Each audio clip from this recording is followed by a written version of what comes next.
সন্তান যত বড় অবাধ্য হোক, শুধু 11 বার পরে পানিতে ফু দিয়ে খাওয়াইয়া দেন, দেখবেন আপনার সন্তান আপনার জন্য বাধ্য হয়ে যাবে। আপনি যা বলবেন আপনার সন্তান তা শুনতে বাধ্য হবে ইনশাআল্লাহ।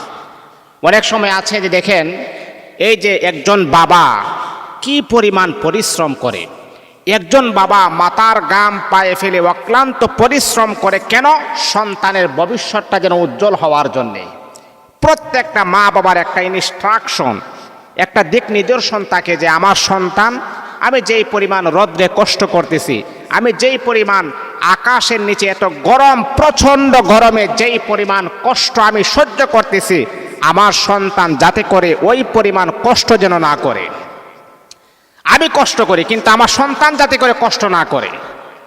আর ওই সন্তান, যেই সন্তানকে আপনি তিলে তিলে তিলে তিলে মানুষ করেছেন, যেই সন্তানকে সুস্থ রাখার জন্যে, যেই সন্তানকে ভালো কাপড় পরিধান করার জন্যে একটি রাত ওভার টাইম আপনি বেশি করেছেন, ওই সন্তান যদি আপনার কথা না শুনে তাহলে কেমন কষ্ট হবে? আহারে বাবা, তোর জন্য আমি কি পরিমাণ পরিশ্রম করলাম, তোকে ভালো কাপড় পরিধান করার জন্য কি পরিমাণ পরিশ্রম যে আমি করেছি, তোকে মানুষ করার জন্যে নিজে পায়ে হেঁটে 5 মাইল 6 মাইল জায়গা আমি হেঁটে গিয়েছি, কিন্তু তোকে আমি হাঁটতে দেই না, আমার সন্তানের কষ্ট হবে।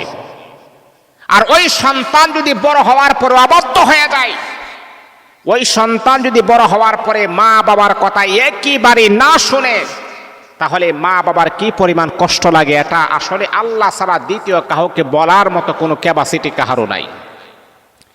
গত কয়েকদিন আগে একজন শিল্পপতি, তিনি আমাকে ফোন দিয়ে বলছেন, হুজুর প্রায় সময় আপনার কথাগুলো শুনি ভালো লাগে। ওনার পরিচয় আমাকে দিয়েছেন। এক পর্যায়ে আমি তাকে বললাম, আসলে কথাবার্তা বলতে গেলে তো বন্ধুর মতো হয়ে যায়। এক পর্যায়ে আমি ওনাকে বললাম যে জনাব, আল্লাহ তাআলা তো আপনাকে অনেক নিয়ামত দিয়েছেন, আপনি তো অনেক সুখী।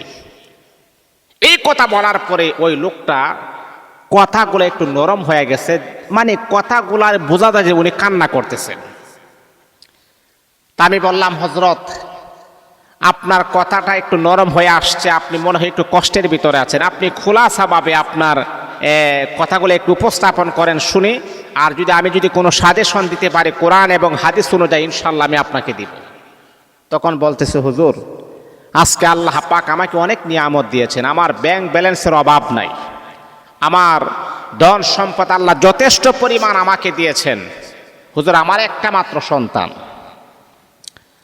হুজুর আমার একটা মাত্র সন্তান, এই যে আমার যে ব্যাংক ব্যালেন্স, টাকা পয়সা যা কিছু আছে, আমার সন্তানের সব কিছু পাবে, কিন্তু হুজুর সবচাইতে বড় কষ্ট হলো যেই সন্তানের জন্য হারামকে হারাম মনে করি নাই, যেই সন্তানের জন্য হারাম হালাল তমিজ করি নাই, এত সম্পদ আমি অর্জন করেছি আমার সন্তানের জন্যে, আর ওই সন্তান একইবারই বাবা বলে আমাকে সম্মান করে না, আমাকে একইবারই তুচ্ছ তাচ্ছিল্য মনে করে। হুজুর আমি কার জন্য এত কিছু করলাম? একটা কথা মনে রাখতে হবে, আল্লাহ পাক রব্বুল আলামিনের কোরআন যদি সত্য হয়ে থাকে, নবীর হাদিস যদি সত্য হয়ে থাকে, এই আমার বাবারা মনোযোগ দেয়া শোনেন, হালালভাবে পরিশ্রম করার পরে যেই টাকাটা আপনার সন্তানের প্রতি ইনভেস্ট আপনি করবেন, খরচ করবেন, ওই টাকার ভিতরে একটা বরকত আছে। আপনার সন্তান তো হালাল খাবার খাইতেছেন, আপনার সন্তান যদি বড় হয়ে যায় কখনো আপনার সাথে জীবনে কোনোদিন নাফরমানি করবে না, কারণ তার শরীরে হালাল খাবার ঢোকানো আছে, হারাম খাবার তো খাই নেই। আর আপনি হারাম খাবার তাকে খাওয়াইছেন, আপনি তাকে হারাম খাবার তাকে খাওয়াইছেন, তার গোটার শরীরটা হারামে ভরপুর হয়ে গেছে, সে আপনার সাথে চোখ রাঙিয়ে কথা বলতে দ্বিধাবোধ করবে না। এই সম্পদ কার জন্য আপনি জমা করতেছেন? এই সম্পদ কার জন্য আপনি রেখে যাচ্ছেন? যে সন্তানের জন্য রেখে যাচ্ছেন, এমনও হতে পারে আপনি মারা গেলে তারা আপনার খাবারটা পর্যন্ত খাওয়াবে না, গরিব মিসকিনদেরকে। আছে তো এমন অনেক প্রমাণ আছে।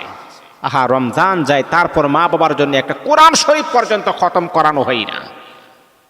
এ আমার বাবা, ওই সমস্ত মুহাব্বতের সন্তান, ওই সমস্ত ভালোবাসার সন্তান, যদি সন্তান যত বড় অবাধ্য হোক না কেন, যদি আপনি শুধুমাত্র 11 বার পরে পানিতে ফু দিয়ে পান করান, আপনার সন্তান বাধ্য হয়ে যাবে ইনশাআল্লাহ।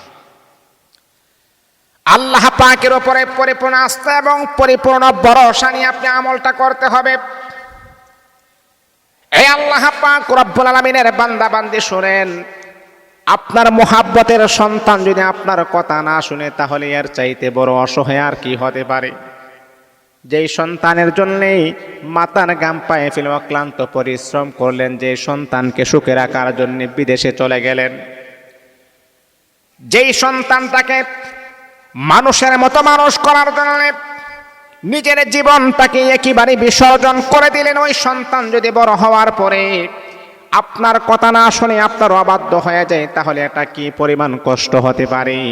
ও বাবা, আপনার সন্তান যত বড় অবাধ্য হোক না কেন, এইভাবে যদি কোরআনের আয়াত পড়ে পানিতে ফু দিয়ে যদি আপনার সন্তানকে খাওয়াইতে পারেন, আপনার সন্তান কয়েকদিনের ভিতরে আপনার বাধ্য হয়ে যাবে।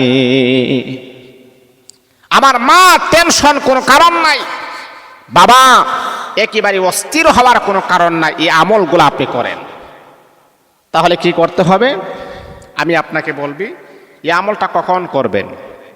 এটা ফজরের পরে অথবা এশারের পরে। এশারের পর আপনি আমলটা করবেন। আপনি প্রথমে দুরূদ শরীফ পড়বেন, 11 বার দুরূদ শরীফ পড়বেন, আর এক গ্লাস পানি আপনি হাতে নেবেন। আল্লাহুম্মা সাল্লি আলা মুহাম্মাদ ওয়া আলা আলি মুহাম্মাদ কামা সাল্লাইতা আলা ইব্রাহিম ওয়া আলা আলি ইব্রাহিম ইন্নাকা হামিদুম মাজিদ। আল্লাহুম্মা বারিক আলা মুহাম্মাদ ওয়া আলা আলি মুহাম্মাদ কামা বারাকতা আলা ইব্রাহিম ওয়া আলা আলি ইব্রাহিম ইন্নাকা হামিদুম মাজিদ। এমন করে করে দুরূদ ইব্রাহিমটা আপনি একবার পড়বেন, পানির মাঝে একটা ফু দিবেন, আবার পড়বেন, আবার ফু দিবেন। 11 বার দুরূদ ইব্রাহিম পড়বেন, 11 বার ফু দিবেন। 11 বার আপনি ইস্তিগফার আপনি পড়বেন, আস্তাগফিরুল্লাহ রাব্বি মিন কুল্লি যামবি ওয়া আতুবু ইলাইহি লা হাওলা ওয়ালা কুওয়াতা ইল্লা বিল্লাহিল আলিয়্যিল আযীম। পানির মাঝে একটা ফু দিবেন। এইভাবে 11 বার পড়বেন, 11টা পানির মাঝে আপনি দিবেন, শেষ। তারপরে আল্লাহ পাক রব্বুল আলামিনের মহাগ্রন্থ আল কোরআনুল কারীমের ভিতরে একটা সূরা আছে, সূরাতুল ইখলাস। ছোট্ট একটা সূরা, কিন্তু তার পাওয়ার অনেক বেশি। 3 বার পড়লে রাসূল বলেছেন, 1 খতম কোরআন শরীফ পড়লে যেই পরিমাণ সওয়াব হয় আমার আল্লাহ তার আমলনামার ভিতরে সেই পরিমাণ সওয়াব দান করে দেন। আল্লাহু আকবার, আল্লাহু আকবার। এ বন্ধু আমার, আল্লাহ পাক রব্বুল আলামিনের মহাগ্রন্থ আল কোরআনুল কারীমের সূরাতুল ইখলাসটা আপনি 11 বার পড়বেন, প্রতিবার পরে 11টা ফু দিবেন। কুল হুয়াল্লাহু আহাদ আল্লাহুস সামাদ লাম ইয়ালিদ ওয়া লাম ইউলাদ ওয়া লাম ইয়াকুল লাহু কুফুয়ান আহাদ। একবার পড়বেন, পানিতে একটা ফু দিবেন, আবার পড়বেন, আবার ফু দিবেন, মানে 11 বার পরে 11টা ফু দিবেন, শেষ। তারপরে আয়াতুল কুরসি মাত্র 7 বার আপনি পড়বেন, 7টা ফু দিবেন। তারপর আবার 3 বার দুরূদ শরীফ, 3 বার ইস্তিগফার পরে আবার 2টা ফু দিবেন, শেষ। এই পানিটাকে আপনার সন্তানকে যতবার সে খাবার খেতে চায়, ওই পানিটা আপনার সন্তানকে মিশ্রিত করে এই পানিটা আপনি খাওয়ায় দিবেন। ইনশাআল্লাহ কয়েকদিনের ভিতরে আপনার সন্তান আপনার বাধ্য হয়ে যাবে। যত বড় অবাধ্য হোক না কেন, ইনশাআল্লাহ মা বাবার প্রতি তার আলাদা একটা টান থাকবে, মা বাবার প্রতি আলাদা একটা মহাব্বত থাকবে। মা বাবা ছাড়া ভিন্ন কিছু সে বুঝবে না। যখন সে ঘর থেকে বের হবে, তখনই মা বাবার অনুমতি নিয়ে বের হবে। যেই সন্তান আপনাকে কোনো প্রাধান্য দিত না, যেই সন্তান আপনার কথাই শুনতো না, সেই সন্তান ঘর থেকে বের হইল আপনাদের কথা শুনে ঘর থেকে বের হবে। এটা আমার কোনো পাওয়ার না, এ বন্ধু আমার, এটা আমার কোনো তাকাব্বুরি না, আমার কোনো অহংকার না। আল্লাহ পাক রব্বুল আলামিনের কোরআনের পাওয়ার আমার আল্লাহ তাকে জানায় দিয়েছেন। আমার হাবিব আপনি জানেননি, পৃথিবীর শুরু থেকে নিয়ে শেষ পর্যন্ত এই পৃথিবীতে যা কিছু ঘটবে আমি আল্লাহ কোরআনুল কারীমের ভিতরে সুবিস্তার আকারে আলোচনা করেছি। সব কিছু আমি আল্লাহ কোরআনের ভিতরে আলোচনা করেছি। এমন কোনো বিধান নাই যেটা আমি আল্লাহ কোরআনে আলোচনা করি নাই। এই জন্যে বাবা, সন্তান যত বড় অবাধ্য হোক ইনশাআল্লাহ 11 বার করেন, পানিতে ফু দিয়ে পানিটা পান করাইয়া দেন, ইনশাআল্লাহ সন্তান বাধ্য হবেই হবেই হবে, ইনশাআল্লাহ হবে, ইনশাআল্লাহ। আল্লাহ আমাদের সন্তানদেরকে মা বাবার প্রতি মুহাব্বত ভালোবাসা পয়দা করা